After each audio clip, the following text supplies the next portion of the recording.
Shalom, selamat pagi, salam sejahtera dan salam kasih karunia untuk kita semua pendengar Renungan Pagi yang pada hari ini saya percaya kita semua diberkati Tuhan. Saudaraku, kita akan membaca bagian dari firman Tuhan yang saya ambil dari Roma pasal 8 ayat yang ke-26. Firman Tuhan berkata demikian, demikian juga Roh membantu kita dalam kelemahan kita, sebab kita tidak tahu bagaimana sebenarnya harus berdoa. Tetapi Roh sendiri berdoa untuk kita kepada Tuhan dengan keluhan yang tidak terucapkan. Sebagai manusia, kita bersyukur kepada Tuhan karena Dia memperlengkapi kita dengan segala hal yang luar biasa. Kita bisa melakukan banyak hal dalam kehidupan ini.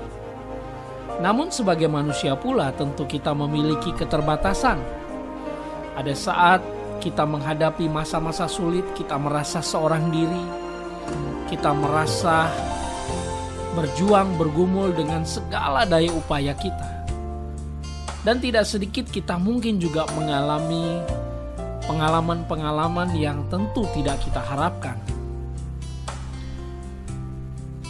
Dan oleh karena itu kita bersyukur melalui firman Tuhan ini kita diingatkan bahwa sekalipun kita melewati situasi atau kondisi-kondisi yang sulit dalam kehidupan kita, Tuhan sudah berjanji dan itu sudah digenapi.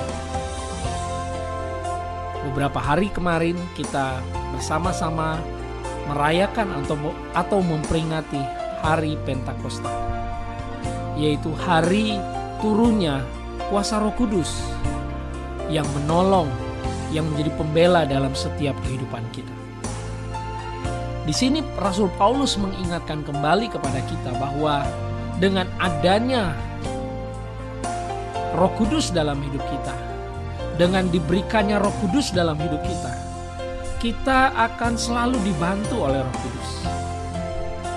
Kita akan selalu mendapatkan pertolongan pada waktunya. Karena Roh Tuhan itu tahu persis apa yang mungkin kita butuhkan. Bahkan ada saat-saat di mana kita tidak tahu harus berbuat apa. Kita tidak tahu harus berkata apa lagi. Namun firman Tuhan dengan jelas mengatakan di sini, demikian juga Roh membantu kita dalam kelemahan kita, sebab kita tidak tahu. Kita nggak banyak tahu, saudara. Ya, pada saat kelemahan kita terbatas. Kita nggak tahu apa yang harus kita lakukan. Alkitab berkata kita tidak tahu bagaimana sebenarnya harus berdoa. Atau dengan kata lain kita tidak tahu harus berdoa seperti apa lagi. Tapi firman Tuhan berkata di sini, tetapi Roh sendiri berdoa untuk kita kepada Allah, berdoa untuk kita kepada Tuhan dengan keluhan-keluhan yang tidak terucapkan. Barangkali dalam kehidupan kita sedang menghadapi situasi yang paling sulit dengan keadaan yang seperti ini, saudara.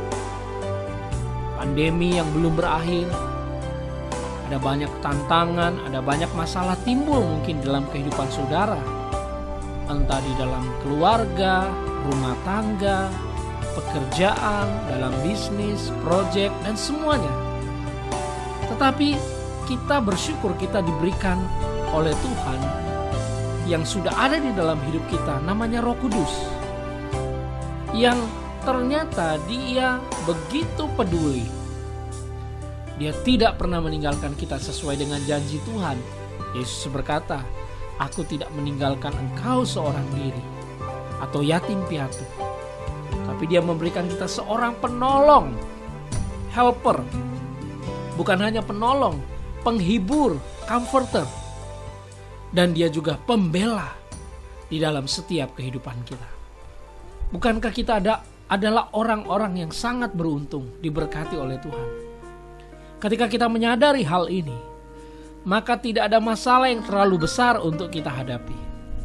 Tidak ada kesulitan yang terlalu berat untuk kita hadapi. Ada Roh Kudus yang selalu menolong, yang selalu menjadi pengantara antara kita dengan Tuhan. Dikatakan Roh sendiri berdoa kepada Tuhan dengan keluhan-keluhan yang tidak terucapkan. Dan ayat 27 menambahkan, dan Allah yang menyelidiki hati nurani mengetahui maksud Roh itu, yaitu bahwa ia sesuai dengan kehendak Allah berdoa untuk orang-orang kudus. Hal yang terakhir yang ingin saya bagikan, Roh Kudus tahu yang terbaik buat saudara. Dan ketika dia menyampaikan kepada Tuhan, dia menyampaikan sesuai dengan kehendak Tuhan. Artinya bahwa segala sesuatu yang baik sesuai dengan kehendak Tuhan, itu pasti terjadi dalam hidup saudara. Jangan takut, jangan khawatir. Kita percaya bahwa Roh Kudus sungguh-sungguh sudah menjadi bagian, menjadi satu dalam hidup kita. Mari kita mempercayai hal ini, bahwa Roh Kudus ada, Roh Kudus sudah dicurahkan, Roh Kudus sudah diberikan.